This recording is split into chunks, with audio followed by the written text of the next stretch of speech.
On Tuesday night at Bucknell University, Lior Sternfeld, a professor of history and Jewish studies at Penn State, spoke about Middle Eastern history. But before his lecture, he spoke to the Daily Item about the current relationship between Israel and Iran.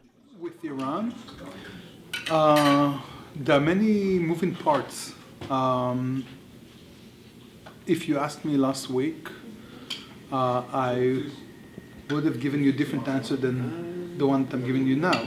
After John Bolton was fired, I think that the chances of another regional war significantly decreased. We hear all sorts of conflicting signs from the White House and the American administration. And this is where things happen. I mean, it's not attacking Saudi oil fields or Saudi tankers are not really the issue. The question is what is the red line, if you want, that America draws in. Iran went back to uranium enrichment, still under the supervision of the international agencies, but it signaled the major departure from the nuclear agreement, which Iran tried to abide by its parameters until now. And I think that this escalation is an attempt to make the European partners stick with the nuclear agreement, even though the USA left it. So it's kind of creating new international alliances.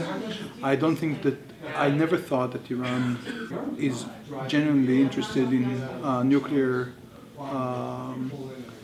bomb or developing military capabilities with its nuclear project. But I think that Iran was very interested in getting the nuclear agreement, and they were very disappointed when none of the promises of the agreement delivered. There was no relief of sanctions, there was no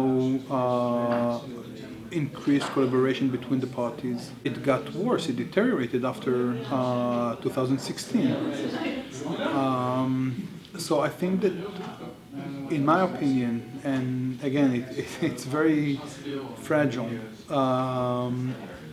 they are trying to create new international alliances with increased influence of Russia, China, Germany and France still on board,